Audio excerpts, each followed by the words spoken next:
E aí, muito bom dia, boa tarde ou boa noite.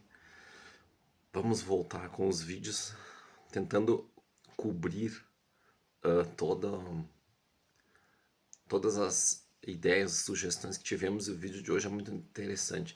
Primeiro, pessoal, eu queria fazer um esclarecimento. Sobrevivemos à enchente, agora estamos tentando sobreviver ao frio e seguimos. Então, muita gente perguntou dos cursos que nós iríamos lançar, porém, devido até a uma questão que a- o pessoal que eu tinha contactado que iria fazer as gravações do curso e demais logísticas, digamos assim, relacionadas a isso, foram prejudicados, infelizmente, pela enchente, né? Porque eram de Porto Alegre, enfim. E então a gente está fazendo um negócio diferente por enquanto, eu não sei por quanto tempo vai permanecer assim. A gente está fazendo aulas e consultorias online em maior escala, então vocês podem contactar comigo sobre qualquer assunto. A gente está fazendo um trabalho bem legal com algumas pessoas já. Então, se interessarem, tem os meus contatos pelo próprio e-mail ou pelo próprio canal aqui, ou entrando no Instagram, tem lá o contato telefônico também, tá? O Instagram é leonardo.poggi, é o meu nome, tá? Bom, dado o recado, então, e agradecendo por estarmos bem, a gente ajudou um pouco aqui no que pôde na questão da tragédia e não foi fácil, pessoal, mas vamos lá, a gente é forte e segue na luta.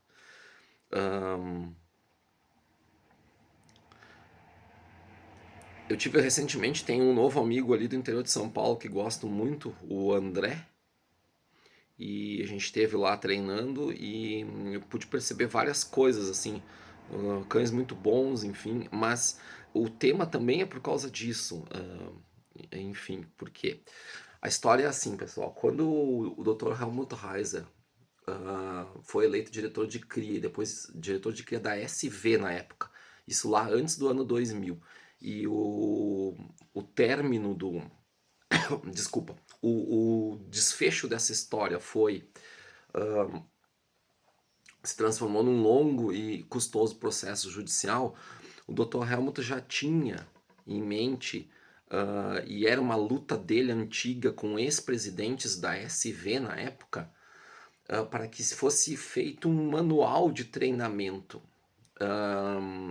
Esse manual de treinamento era especificamente sobre princípios, mas sobre as três sessões, basicamente. Ocorre que ele perdeu a luta judicial e daí que surgiu a RSV 2000. Ele perdeu e o juiz diz para ele mais ou menos assim: olha, você pode fazer o que quiser desde que o clube seja seu. Nesse clube que não é seu, que é a SV, você tem que seguir as regras. Tu tens que seguir as regras. E ele, quando implementou a RSV, eles começaram a dar seminários com esses princípios. Por que eu estou falando desses princípios? Muita gente não os domina, muita gente muito boa, competidores de altíssimo nível até do Brasil e de fora, nem sabem da existência disso, ou sabem utilizar, mas não sabem explicar, não sabem materializar a ideia, e o objetivo aqui é materializar a ideia, as ideias. Por quê? Quando o Dr. Heiser fez esse início, colocou em prática na RSV, esse início de princípios, que ele já tinha, teoricamente, um manual de treino escrito, que era a luta dele, para implementar de forma que ficasse por escrito essas regras. Porém, eles passaram a dar seminários com isso, e isso também, como eu já treinei muitas vezes lá e sou muito amigo de uma das pessoas que melhor pratica isso, que é o Hans Bodenmeier, do Del Camino Duro. E muita gente, até gente que estava fora no Brasil, me pediu onde treinar e tal. Eu indiquei, tem pessoas lá agora, enfim. São princípios que todo treinador de altíssimo nível que ganha, seja de dentro ou fora da RSV, né? Nomes como Dirk Adler, como o próprio Ronnie Vandenberg, que talvez não saiba explicar exatamente isso, mas aplica sem saber ou sabendo, né? Ahn, Altíssimo Robert Johansson, nomes de altíssimo nível na competição. O próprio Knut Fuchs utiliza muito com outra nomenclatura, mas segue basicamente existe a materialização desses princípios e dessas regras. Tá? Então eu vou colocar os princípios e explicar o básico, o essencial, num primeiro momento. Tá? Então só para vocês entenderem de onde é que saiu isso, que eu introduzi a história. Não veio do nada, é fruto de uma longa experiência deles em treinamento no passado por tentativa e erro, na escola antiga, usando muita pressão e compulsão, os cães tendo que se adaptar a este modo de treinamento, então tinham que ser cães inteligentes, mas ao mesmo tempo que respondiam e que tinham uma insensibilidade, uma dureza maior. Tá? Então vamos lá. Isso aqui serve nas 3 sessões, tá? Algumas regras então. A primeira regra de ouro do treinamento canino, a regra da RSV, é o ensino e o aprendizado, eles sempre significam comunicação. Não, você não pode não se comunicar. Sempre que tiver ensino e aprendizado, tem que ter comunicação, e a comunicação deve ser o mais clara possível. Lembrem, nós temos uma zona branca à direita, uma zona negra à esquerda, uma zona cinzenta no meio. É um diagrama clássico para explicar essa ideia. No branco, tudo é permitido, é tudo onde eu quero. No negro é onde eu vou evitar. E na zona cinzenta é a zona nebulosa. A maioria das pessoas trabalha na zona cinzenta. A gente não quer isso. A gente quer, de forma clara, preto no branco, branco no preto. Para vocês entenderem. Então, você não pode não se comunicar. Comunicação é a chave. E a comunicação com o cão tem que ser clara. Essa é a ideia número 1. Número 2. Importantíssima regra número 2. Linguagem corporal é aprendida pelo cão antes da linguagem acústica. Essa regra talvez seja a mais importante, uma das, porque ela qualquer treino que você faz no seu cão, seja ele para que utilidade for e que tiver muito uso da linguagem corporal, você vai trabalhar com uma coisa chamada limiar.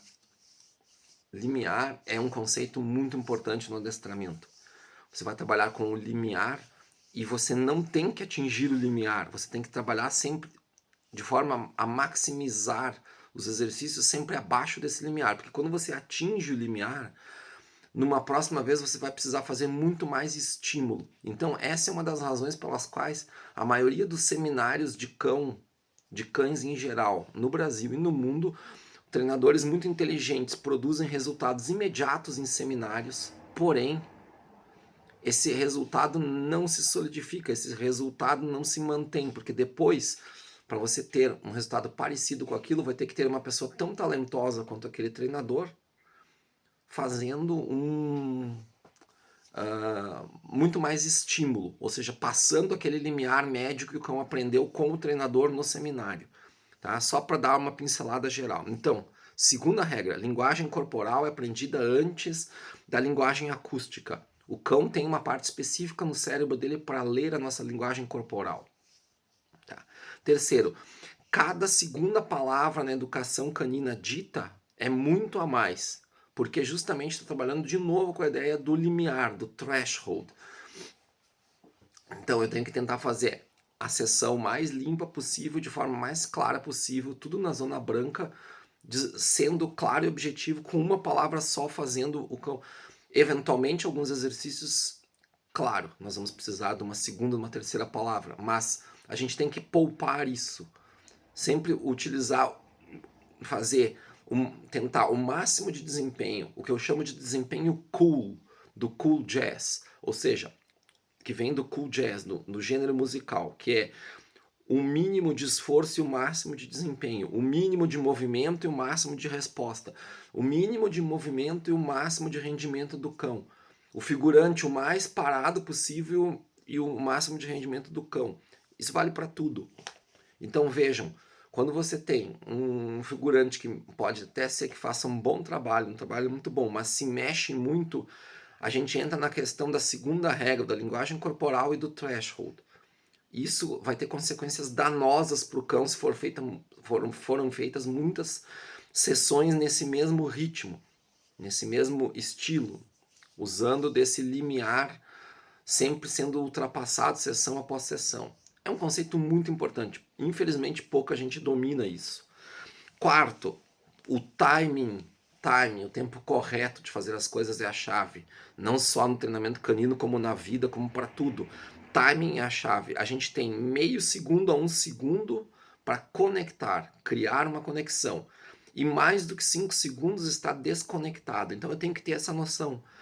Se eu faço tudo correndo com o cão e o manuseio é uma coisa na sequência da outra, eu estou criando conexões de movimento que vão ter um resultado em forma de conflito negativo que eu não quero no cão.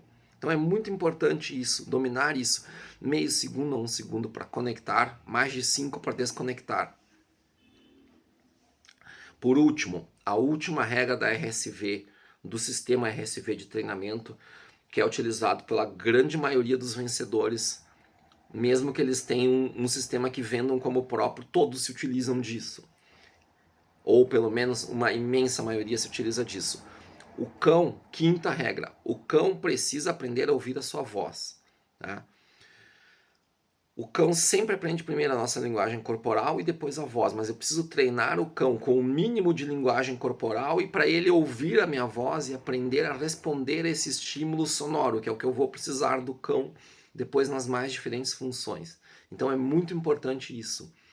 O cão precisa aprender a ouvir a minha voz, eu preciso treinar isso no cão desde pequeno. Se eu tenho um cão proveniente de raças mixadas, como por exemplo de cães de luta, American Pitbull, Amstaff, American Staffordshire Terrier, Bull Terrier, Bull Mastiff, Tosa, Dogo Argentino, ou essas coisas que estão chamando de Bandog agora,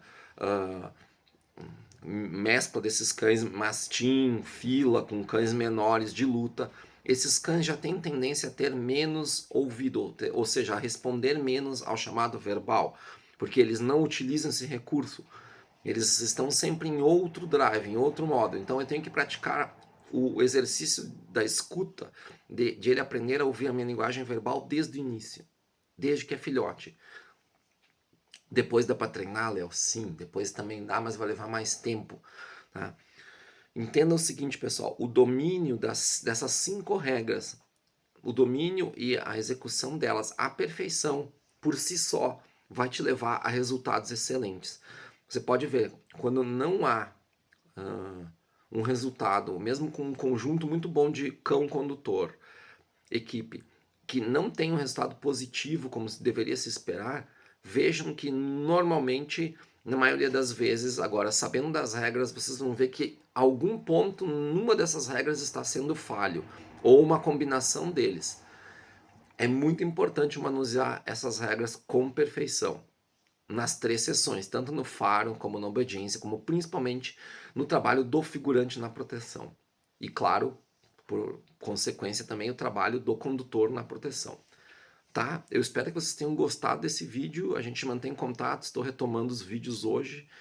Por vários motivos não foi possível colocar mais vídeos antes no canal, espero que gostem, compartilhem e até o próximo vídeo. Tá, pessoal? Valeu, um abraço, tchau, tchau.